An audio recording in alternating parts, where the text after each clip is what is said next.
This is Shred, and today we'll be uncovering the magical power of metal's secret weapon. I'm talking about the Japanese Hirajoshi scale. There's scales other than pentatonic? Get ready, because this super scale uncovers the mystical magic of the Far East. Got my samurai sword here just to get us in the mood. Lone samurai stands in the shadows of Mount Fuji. Tor in hand, each strum resonates through the bamboo forest. The 5 notes of the pentatonic scale signify courage, integrity, benevolence, respect, and honor. Rise to the challenge and wield your instrument like the samurai's blade to pass the test.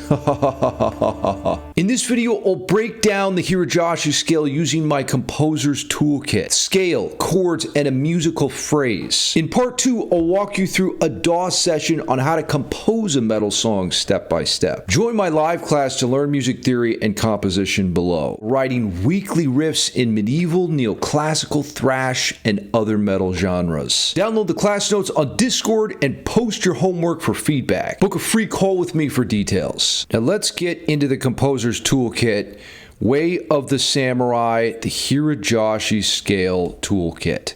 There's 3 components to this toolkit, and the objective is to get you writing music fast. So step 1, we're going to outline the tones of the scale. Think of this as the letters in the musical alphabet. So we've got an E note is the first pitch in the E Hirajoshi scale. Then we go up to the major third G sharp. From there, we're going to go to the 8th fret of the D string, and here we get an A sharp. This is that tritone. And of course, you'll hear Marty Friedman use this scale a lot in his solo work.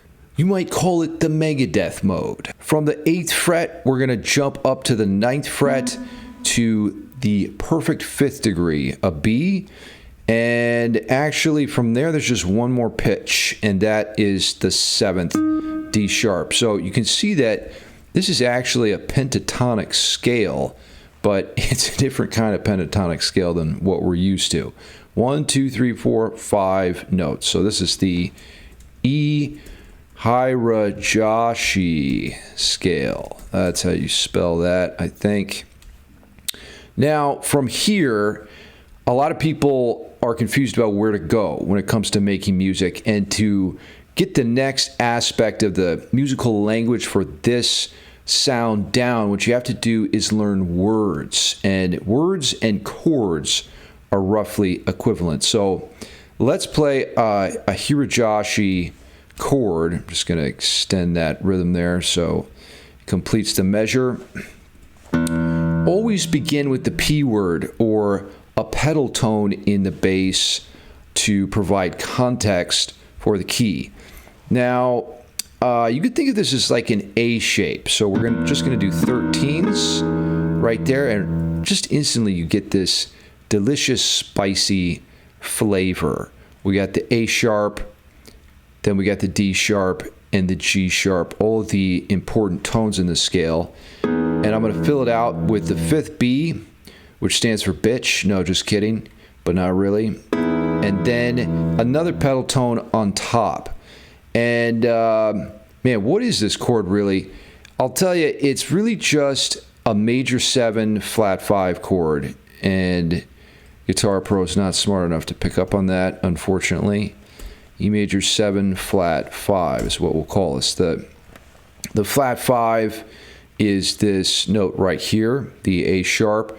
And technically, that's a sharp 4 the way we have it written. If you wanted to really make it look right on the page, you would just make it a B flat. But we're not that anal, and we care about things that are more important, like how things sound. From there, we're going to move to step 3.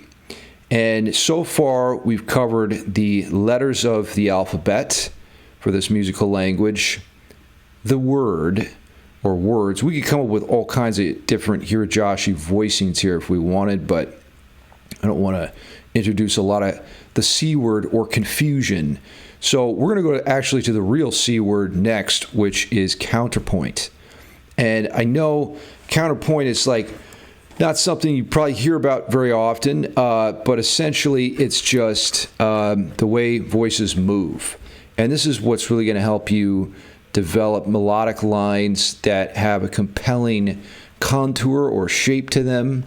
And it's really going to make your riffs a lot better. So I'll demonstrate exactly how these 3 steps can make you write a riff in just a moment. But first, we're going to outline a sort of phrase here, or a little Hirajoshi cadence. So we're going to start with the root, of course. You always want to rep the root.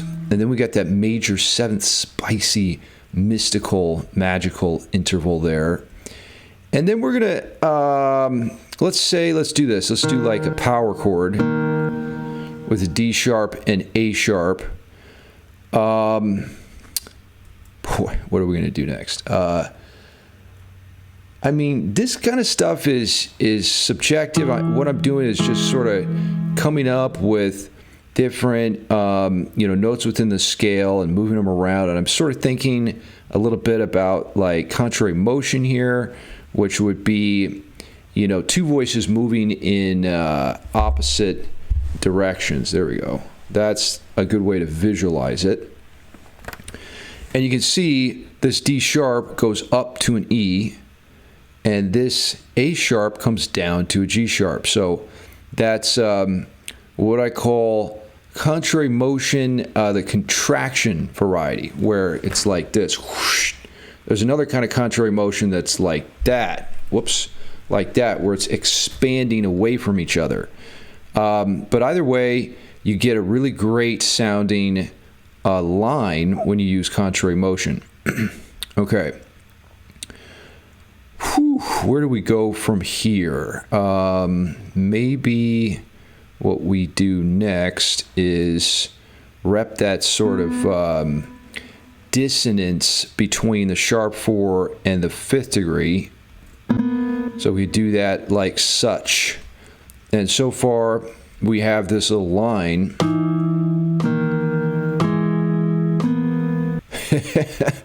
Pretty spicy and kind of cool, to be honest. And then we'll finish it off with, let's do like another contrary motion line here. So let's see, is this gonna work? And then we'll go like that, and then we'll finish off here. So again, you can see this time we have an expansion variety of contrary motion at play. This goes G sharp up to A sharp up to B. But then the line on the bottom is actually going down. So we have E down to G sharp, or D sharp, sorry, then down to E. So we have the opposite variety of contrary motion, the expansion. And I know this is kind of a lot to take in if you just want to write a guitar riff, but honestly, it really will take your riffs to level 666 fast, bro. And so we're going to call this counterpoint, the C word. Now, what I want to do next is show you that this isn't just a bunch of weird masturbatory knowledge acquisition. There's a practical purpose that you can apply these principles to. And of course, that is in the service of writing guitar riffs, which is a fundamental unit of composition. James Hetfield of Metallica has often said that the riff is the core of the song. And the reason for that being is because you have all 3 aspects of the musical language represented in the riff. You have the melody component, you have rhythm, and you have harmony. So when you unite all of those, you get music. And I will attempt to demonstrate a way that you could do that. So what I'm going to do really here is just copy that first counterpoint move, and I'm just going to plug that in here. And we're going to do the most basic of sort of rhythmic accompaniments, which is just some 8th notes. So we're just going to kind of like chug, basically, and put the counterpoint in between. So this pedal tone is really, really important, the P word. So that's, again, you know, provides us with the C word context. So if I take the next counterpoint move here, I'm not saying this is like the #1 hit riff of the year or anything, but it is a way to get started without dealing with that writer's block that can really stunt your progress. It's just going to give you some momentum, essentially, to kind of get the juices flowing. Now we have a measure here, and I'll tell you what, let's just do one more measure before we listen. I almost died. What's the next move? Maybe let's just jump to the end here, and let's do this contrary motion expansion figure for fun. Because let's be honest, this is true fun. What we're doing here right now, this is all about the F word, fun. And then if we wrap that up, basically like that, and then maybe just finish it off here. Okay, let's see if this makes any sense at all.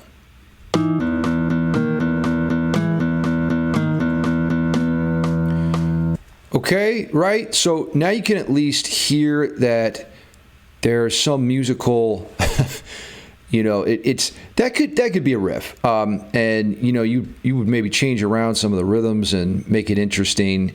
But that's going to at least get you started with something. Now in part 2, what I want to do is take you through an example composition of what I wrote using the Hirajoshi scale in my DAW. So I'm using Logic Pro as a DAW, and I just want to like give you a general roadmap and a blueprint that you could follow to create something. And I know in 2024, it's frustrating that playing guitar really isn't good enough anymore. You actually have to understand how to record and be a producer on some level, and even how to post on social media. It's like, I didn't sign up for this shit, but all of a sudden here we are, and you got to do all these things to get people to hear your music. So I'm just going to run you through what I do, and hopefully that will give you some ideas to launch into of your own. So see you in Logic. Now here we are in Logic, and I've got my Hirajoshi Scale project open here. And I guess what we'll do first is just play the whole thing and get like a big overview of it. Then want to break it down step by step to show you exactly how I built this monstrosity.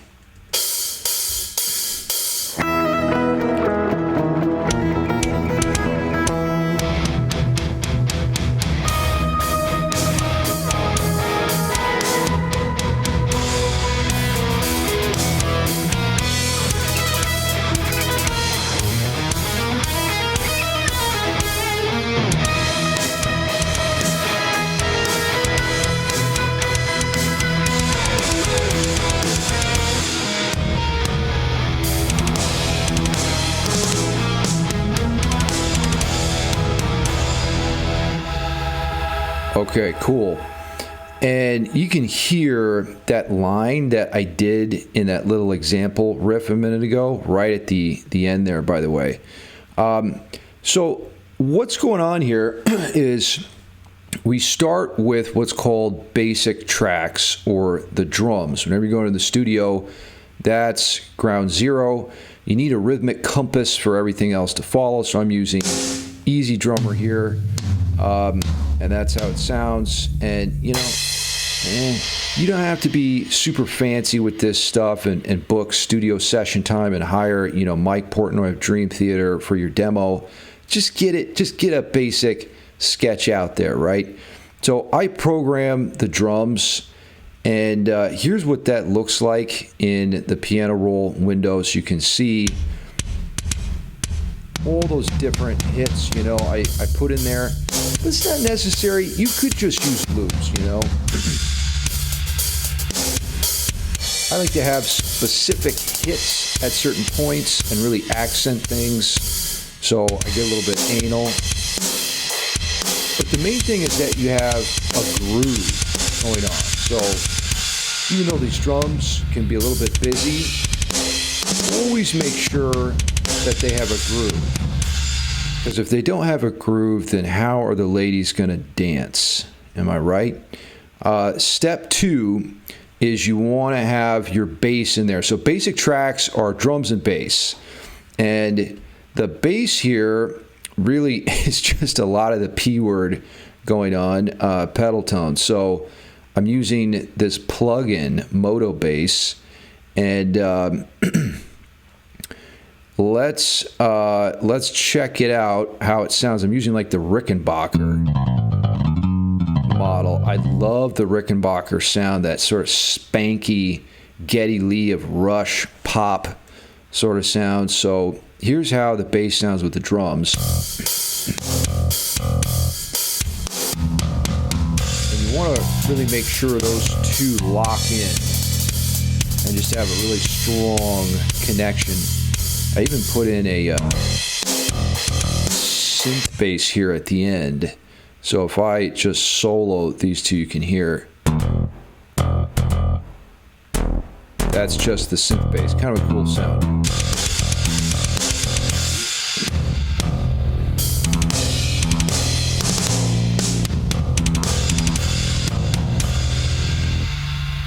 Okay, so now we have our basic tracks complete. And from this point, there's just a maze of guitars that happen. And I even labeled these with numbers so I wouldn't get too confused. I'll probably still get confused, but I'm looking for number 1. Here it is. Okay, so I started here. And this is a little lick that kicks off the scene.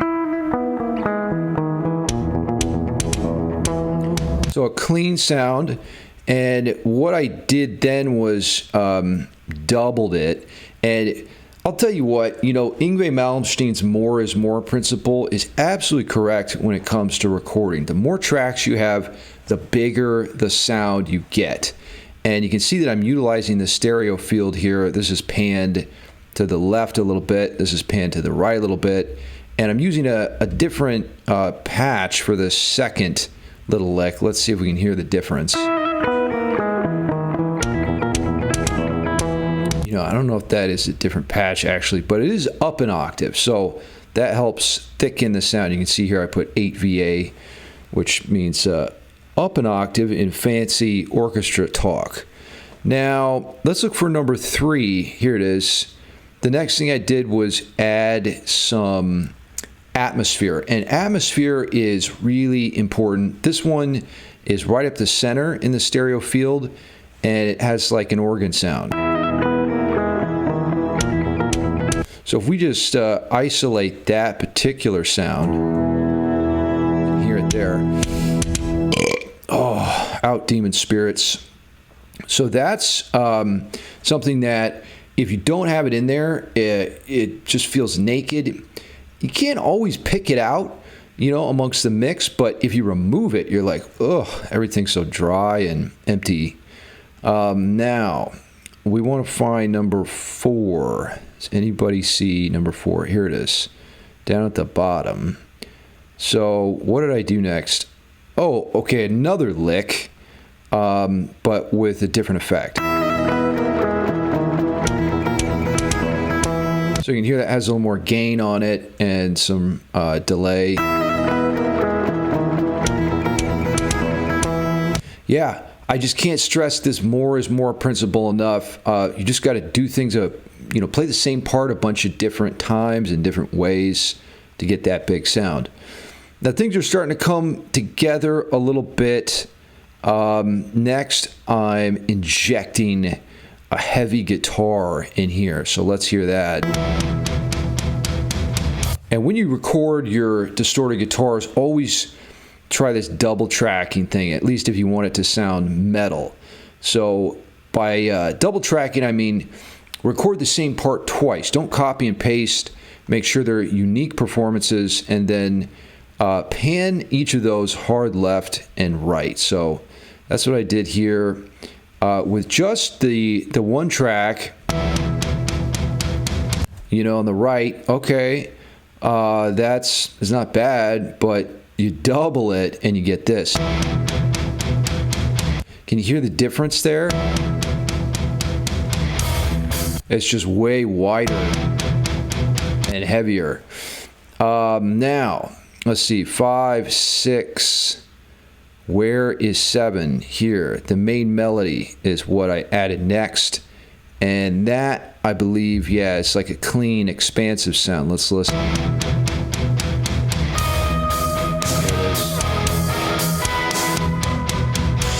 Okay, so that's a very spacious sound, and it's got a pan here to the left. And then I think what I did was I doubled that sound essentially. Here it is. And let's check it out.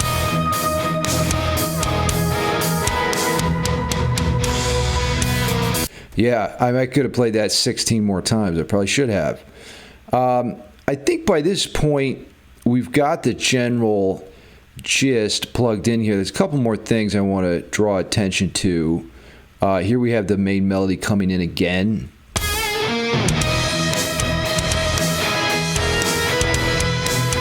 But that's like juiced up now. And I added sort of an accompaniment to that, which I think is kind of fun. It's like a textural shredding lick almost. And I just want to hear the basic tracks with it so you can isolate it.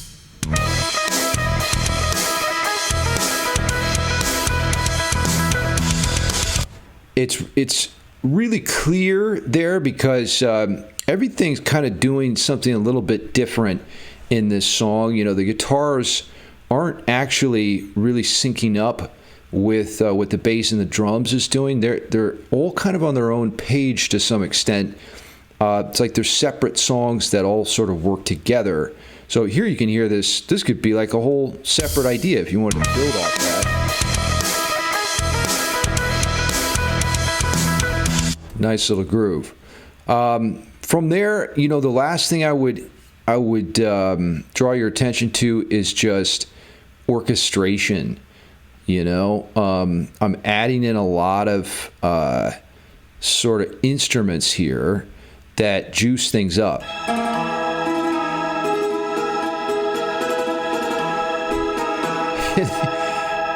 Those don't necessarily sound the best on their own, but in the context of the mix, it works.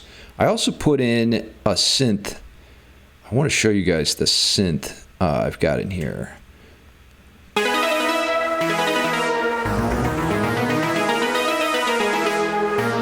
That's like that Stranger Things sort of synth sound a little bit, and I'm doubling that, you know, so I have different sort of textures, compound textures happening. So one more time, let's listen to the finished product. Imagine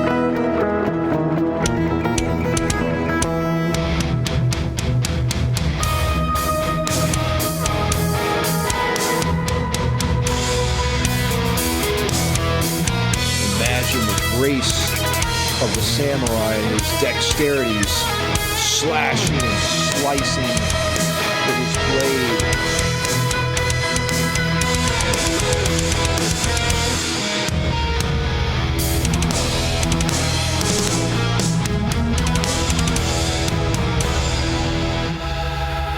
Always let that reverb trail hang out for best results. Join my live class to take part in these challenges. We're all writing a Hirajoshi riff next week, or actually this week. You can get all of the course files, you know, the tabs, Guitar Pro, a backing track to give you some creative direction. And I absolutely love hearing what you guys come up with.